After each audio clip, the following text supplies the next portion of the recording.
আল্লাহ বলে আফালা ইয়ানজুরুনা ইলাল ইবিলি কাইফা খুলিকাত, ওরা কি উটের দিকে তাকায় না? উটের কথা আল্লাহ কেন বললেন? উট হচ্ছে এমন আজীব একটা প্রাণী যেটা প্রাণী বিজ্ঞানীদেরকে হয়রান করে দিয়েছে। উটের যে ফিচার আল্লাহ তাআলা দিয়েছেন, মক্কার লোকেরা উটের গোশত খাইতো, উটের দুধ খাইতো, উটের চামড়া দিয়ে দামি লেদার তারা বানাতো, উটের উপর মাল নিয়ে বোঝাই করে এক প্রান্ত থেকে আরেক প্রান্তে পাড়ি দিত। এবং উট হচ্ছে এমন প্রাণী যেটা একসাথে 1 মাস না খেয়ে বেঁচে থাকতে পারে। 1 মাস পানিও খাওয়া লাগবে না, খাবারও খাওয়া লাগবে না। এট এ টাইমে একটা উট, প্রাপ্তবয়স্ক একটা উট একসাথে 200 লিটার পানি খেয়ে ফেলতে পারে। এবং উটের পেটের ভিতরে একটা স্পেশাল ওয়াটার চেম্বার আছে, ওই চেম্বারে রেখে দেয়, খেয়ে ওইটারে পাঠায় দেয় না ওদের কিডনিতে। 200 লিটার পানি একবারে খেয়ে স্পেশাল চেম্বারে রেখে দেয়, যখন লাগবে ওইখান থেকে নিয়ে নিয়ে বেঁচে থাকে। 1 মাস না খেয়ে বেঁচে থাকে কি করে? উটের পিঠে দেখবেন একটা কুজ আছে, এই পুরো কুজটা হচ্ছে চর্বির আধার। উটের যখন খাবার থাকে না মরুভূমিতে, মাসের পর মাস যখন চলে, ওই চর্বি থেকে এনার্জি নিয়ে সে মরুভূমিতে চলে। আমাদের চোখের মধ্যে যেমনি একটা পাপড়ি, এরকম এক পাপড়ি দিয়ে উটকে আল্লাহ বানায় নাই, ডবল লেয়ারের পাপড়ি দিয়েছে। কারণ মরুভূমির মধ্যে চলতে পথে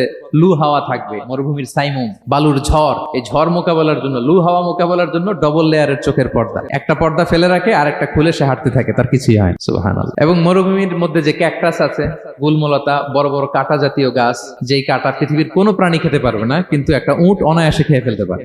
উটের জিহ্বাকে এবং পাকস্থলীকে আল্লাহ এমন স্পেশালি মেড করেছেন, যত কাঁটা দিবেন খেয়ে সাবার, ওর কিছুই হয় না। আরে উটকে নিয়ে গবেষণা করলেই তো উটের মালিককে খুঁজে পায় তারা।